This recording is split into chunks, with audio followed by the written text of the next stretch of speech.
Habang patuloy na pinagtatawanan ng ating bida, si Yakshuan ay napabulong na lamang sa kanyang sarili. Inaamin na siya nga ay nagkamali sa hindi tamang pag-appraise ng mga artifact.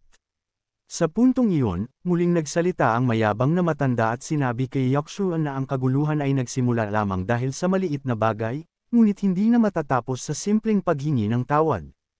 Nagulat si Yakshuan at agad na nagtanong kung ano ang nais ng matanda.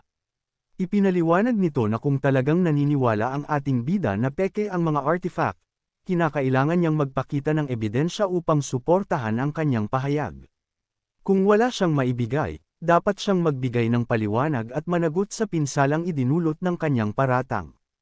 Agad namang sumang-ayon ang mga taong naruroon, lalo na ang lalaking mangmang na kanina pa nang aalipusta. Ipinilit nitong kung walang ebidensya ang ating bida, dapat ay bilhin niya ang porselana sa doble ng halaga bilang kabayaran. Sinang-ayunan pa ito ng iba at sinabi na ang pagbili sa doble ng presyo ay sapat na upang matapos ang usapin. Sa kabila nito, lalo pang natuwa ang mayabang na matanda na waring demonyo sa kanyang ngiti. Sinabi niyang wala siyang ibang kahilingan kundi respeto, at ibinunyag na nais niya ring makakuha ng ilan sa mga yaman ng museo kung mabibigyan ng pagkakataon. Dagdag pa niya, sapat na raw kung luluhod ang ating bida at magbibigay ng 3 beses na kowtow bilang paghingi ng tawad upang tuluyang matapos ang lahat. Nang marinig iyon, labis na nag-alala si Yakshuan at agad na tumutol, sinasabing labis na ang hinihingi ng matanda. Subalit na natiling kalmado ang ating bida at sumang-ayon na maaari siyang gumawa ng hakbang. Gayunman, idinugtong niya na kung makapagbibigay siya ng ebidensya, ano ang maaaring maging kapalit na kabayaran mula sa mismong matanda. Sa kanyang isipan, may nakahandang plano na siya, at ito ay kanyang hinihintay. Nagngit-ngit ang matanda at mariing itinanggi ang karapatan ng ating bida na makipagkasunduan sa kanya. Ngunit mariing tinugon ng ating bida na hindi siya nagmamadaling patunayan ang kanyang sarili, at ang labis na pagmamadali ay isang bitag na madaling pagmulan ng manipulasyon. Ipinaalala niyang kung nais ng matanda ng isang pastahan, dapat ay may ilagay rin ito sa gitna. Kung wala, bakit siya makikipagsapalaran? Lalong nagalit ang matanda, at biglang sumabat ang lalaking mangmang upang insultuhan ang ating bida. Gayunpaman, nanatiling kalmado si Lin Xin at ibinunyag na mayroon siyang ebidensya upang patunayang peke ang lahat ng artifact na iyon. Tinuro pa niya ang mga ito at tinanong kung nais nilang subukan. Agad namang sumigaw ang mga taong nandoon at tinanggap ang hamon. Hindi nagpaligoy-ligoy, sumigaw ang matanda at mariing ipinahayag na matagal na siyang hindi nakakita ng ganoong kayabang na tao. Sa puntong iyon, ipinaliwanag niyang ipupuste niya ang kalahati ng kanyang koleksyon. Nabulabog ang lahat ng tao sa narinig. Ang kalahati ng koleksyon ng isang kilalang master ay maihahalin tulad na sa isang buong museo. Ang tinatayang halaga nito ay aabot sa mahigit 1 bilyon, higit pa sa sapat upang bilhin ang kabuuan ng Yanjiang Museum.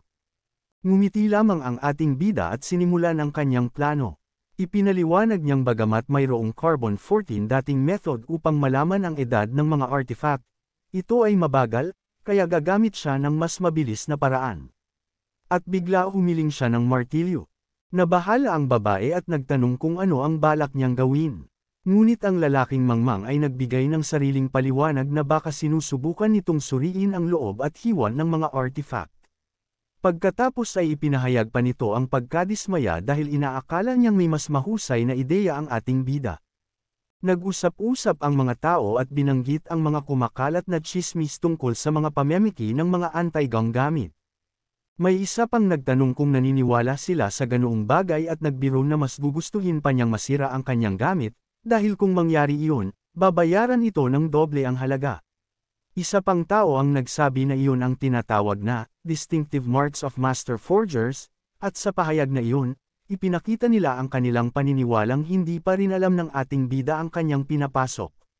Dagdag pa ng isa, na ang tunay na presyo ng mga artifact ay batay lamang sa kagustuhan ni Master Fan. At sa gitna ng lahat ng iyon, natawa palalo ang lalaking mangmang, na waring natutuwa sa nalalapit na kahihiyan ng ating bida. Agad na inanunsyo ng ating bida na sisimulan na niya ang pagsusuri. Sa harap ng lahat, mariin niyang sinabi na babasagin niya ang mga anti-gang pinaghihinalaan niyang peke gamit ang martilyo, At kung siya'y nagkamali, babayaran niya ito ng doble. Nag-alala si Yakshuan sa gagawin ng ating bida, ngunit nang siya'y tingnan at ngitian nito, tila nawala ang kanyang kaba. Sa kanyang isipan, pinuri niya ang tapang at katahimikan ng ating bida. Para kay Yakshuan, tila walang bagay sa mundo ang kayang magpag-upo kay Lin Xin. Sa sandaling iyon, narinig pa ng ating bida ang sistemang nagpaalala na tumaas ang pabor-abilidad sa kanya ni Yakshuan ng 8%, umabot na ito sa 82. Sinimulan na ng ating bida ang kanyang plano. Habang itinatapat ang martilyo sa unang artifact, nagtaka ang mga tao kung talagang babasagin niya ang mga ito. Para sa kanila, masyadong kumpiyansa ang binata. Samantala, tahimik na pinagmamasdan siya ng mayabang na matanda. Sa isipan nito, inamin niyang may kaunting kakayahan ang ating bida, ngunit naniniwala siyang hindi ito sapat upang mahuli ang kanyang lihim. Siya mismo ang gumawa ng lahat ng mga peking artifact na iyon, at tiniyak niyang walang makakakita ng bahid ng pandaraya. Sa katunayan, ipinagmalaki pa niyang kahit ang mga pambansang antas ng appraiser ay hindi kayang tumukoy ng kapintasan sa kanyang mga obra. Gayunpaman, sa ilalim ng kanyang kayabangan ay nananatili ang isang lihim, tulad ng lahat ng mahuhusay na peking gumagawa, iniwan niya ang kanyang natatanging marka sa bawat gawa bilang tanda ng kanyang pagmamataas. Ngunit alam din ng matanda na ang mga markang iyon ay napakaliit, kasing laki lamang ng ulo ng isang langaw, at tanging siya lamang ang nakakaalam ng eksaktong kinaroroonan. Kung gagamitin ng ating bida ang martilyo, napakaliit ng tsansa nitong matagpuan ang mga palatandaang iyon. Sa isip niya, natitiyak na wala itong magagawa. Bumalik sa kasalukuyan ang lahat ng biglang binasag ng ating bida ang unang artifact. Nagtilian at nagtawanan ang mga taong nakapaligid, lalo na ang lalaking mangmang na nagmamayabang pa na nabili niya ang porselanang iyon sa halagang 3 milyon. Sa ilalim ng kanilang mga paa ay kumalat ang mga piraso ng nabasag na anti-gong gamit. Pinulot ng lalaking iyon ang isang bahagi at ipinakita ito, tila nangungutya pa. Maging ang isang babae ay natuwa at nagsabing mas makatitiyak na siya sa pag-aalaga ng kanyang anak dahil tiyak na tama ang hatol ni Master Fan. Kinuha ng matanda ang isa sa mga piraso at ipinaliwanag na ang kulay at kapal ng hiwa ay patunay na tunay ang artifact. Agad na sumang-ayon ang lalaking mangmang, na lalo pang nagtawanan at ipinagmamalaki ang pagkatalo ng ating bida. Pinuri nilang muli ang matanda at sinabing sulit ang halaga ng mga anti-gong iyon. Habang patuloy silang nagtatawanan, lihim na naglabas ang matanda ng isang bagay mula sa kanyang bulsa, tanda ng kanyang masamang binabalak. Sa kabila ng lahat, isa-isa namang binasag ng ating bida ang natitirang mga artifact. Ang mga taong naruroon ay lalong natuwa, iniisip na tuluyan nang mawawasak ang kanyang kredibilidad. Pagkatapos mabasag ang lahat, nanatiling kalmado ang mayabang na matanda. Sa kanyang isipan, napahalakhak siya ng lihim. Para sa kanya, tila bulag lamang ang ginagawa ng binata at walang kahihinatnan ang pagbasag. Ang lahat ng marka ay kanya nang nakuha, at tanging ang huling piraso na nagtataglay ng tanda ng tangsankay ang nawawala. Habang pinagmamasdan ng ating bida ang mga piraso, dahan-daang lumapit ang matanda at kinuha ang isa sa mga ito. Ipinakita niya ito sa ating bida at nagtanong kung may natuklasan na ba ito. Agad na itinapon nito ang piraso ng artifact na papunta sa ating bida.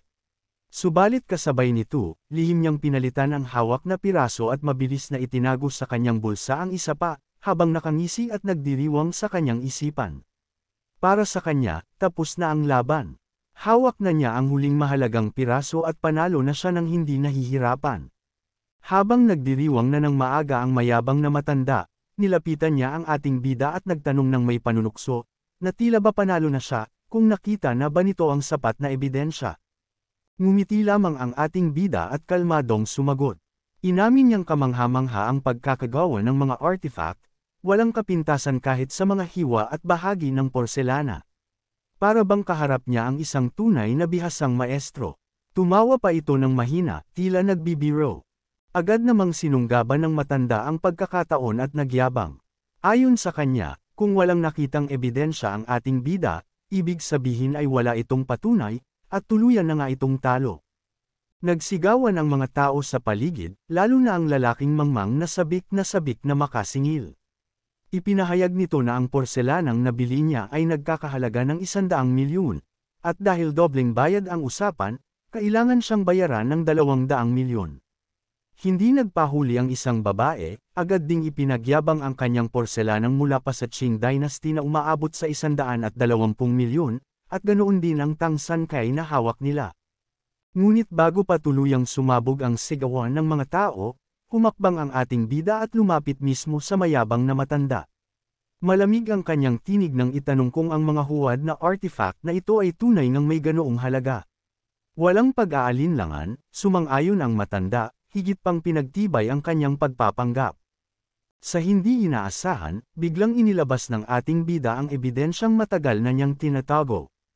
Nagulat ang lahat, lalong-lalo na si Yakshu na hindi makapaniwala sa kanyang nakita. Sa harap ng lahat, itinuro ng ating bida ang mga pirasong hawak niya, mga fragmento ng porselana na nagtataglay ng kakaibang marka. Nagsigawan ang mga tao. Hindi sila makapaniwala na sa mga piraso ng Song Dynasty porcelain ay may mga nakaukit na sinaunang titik. Ang mas ikinagulat nila, natagpuan din ang parehong marka sa mga fragmento ng porselanang mula Qing Dynasty at maging sa Tang San Cai. Ang lahat ay napahinto, manghang-mangha at nagtatanong kung paano nangyari iyon. Biglang napakapit sa kanyang bulsa ang matanda, hindi makapaniwala. Namutla ito at nauutol na nagtanong kung paano at kailan na ilagay ng ating bida ang ebidensyang iyon. Kitang-kita ang malamig na pawis na bumabalot sa kanyang noo. Nilapitan siya ng ating bida, malamig ang titig, at may halong biro pang tinanong kung bakit siya pinagpapawisan ng ganoon. Idinagdag pa niya na huwag nang maghanap sa kanyang bulsa, sapagkat ang mga piraso ng ebidensya ay nandoon mismo. At ang kanyang reaksyon ay wala ring pinagkaiba sa isang taong hindi marunong magkubli ng kasalanan. Habang nanginginig at tila wala sa sarili ang matanda, nagsalita ang ating bida sa harap ng lahat. Ipinaliwanag niyang ang mga artifact na ito, sa unang tingin, ay tunay at napakahusay na napanatili. Sa katunayan, mas maganda pa ang kanilang kondisyon kaysa sa mga nakadisplay sa pambansang museo. Ngunit doon nakatago ang tunay na kasinungalingan, hindi dahil sa sila'y tunay, kundi dahil sa labis na pagmamataas ng mga huwad na gumagawa. Naniniwala ang mga ito na ang kanilang obra ay higit pa sa anumang kayang suriin ng iba, at sa sobrang yabang nila, nag-iiwan pa sila ng kanilang sariling tanda bilang pahiwatig ng kanilang kahusayan. At sa huli, tumitig ang ating bida sa matandang mayabang at malamig na nagtanong, kung ganoon, sa lakas ng iyong kumpiyansa, posible kayang lahat ng ito ay mismong ikaw ang gumawa. Nagulat ang mayabang na matanda at napasigaw, pilit na itinatanggi ang mga paratang laban sa kanya. Aniya, wala raw itong kinalaman at kahit siya pa raw ang gumawa ng mga artifact, imposible na malaman ng ating bida ang kanyang marka. Ngunit kalmadong ngumiti lamang ang ating bida at ipinaliwanag na wala siyang ideya noon, dala lamang ng kanyang kuryosidad ang pagsisiyasat. Subalit matapos niyang makita ang agarang pagkataranta ng matanda at ang pagdampot nito ng mga piraso noong binasag niya ang mga artifact, agad niyang nakumpirma ang kanyang hinala.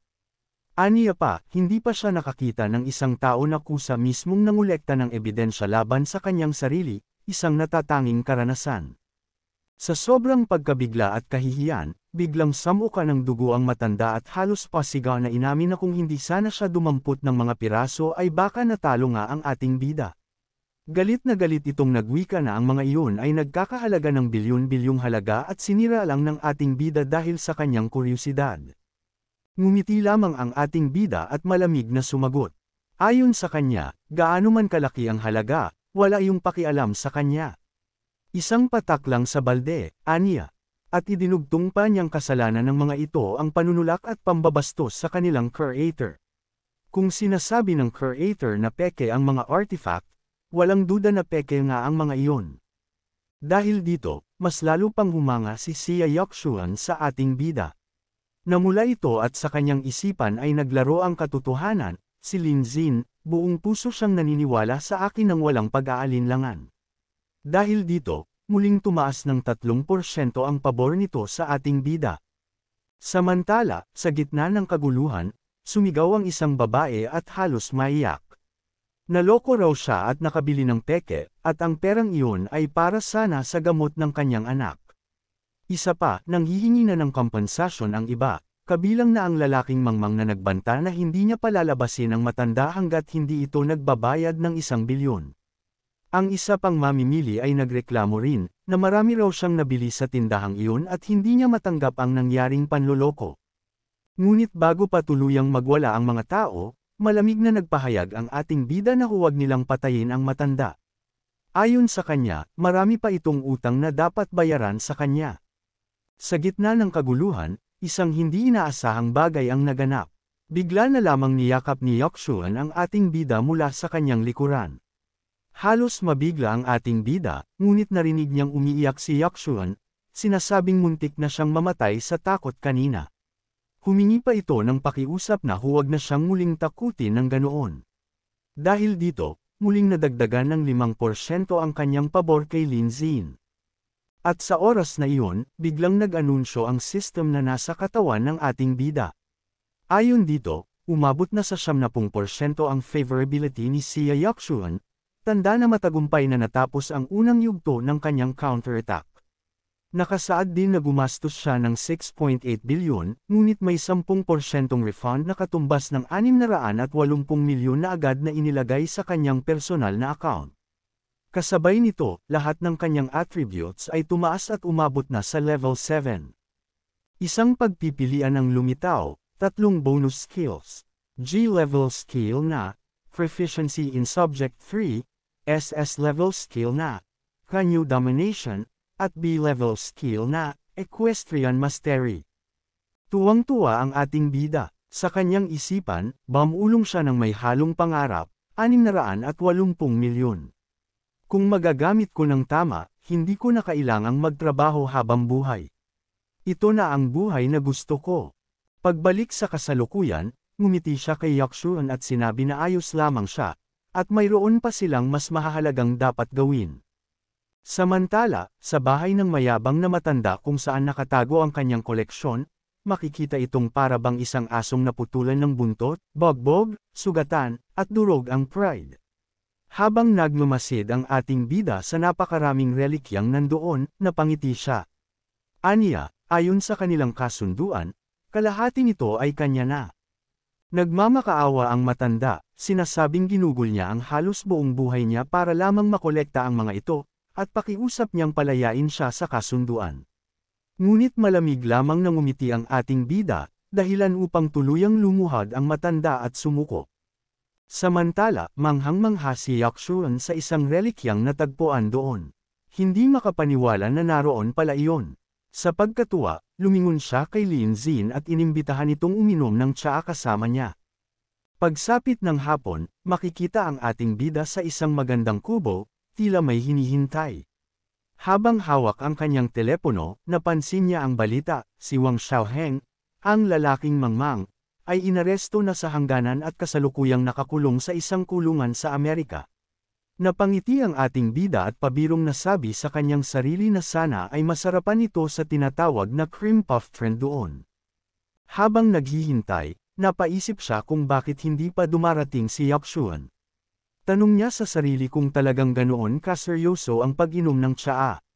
Ngunit makalipas ang ilang sandali, dumating si Yokshuan na nakasuot ng kakaibang kasuotan, dala-dala ang isang set ng tsaa, at sa pagdating niya ay tila nagbago ang hangin sa paligid.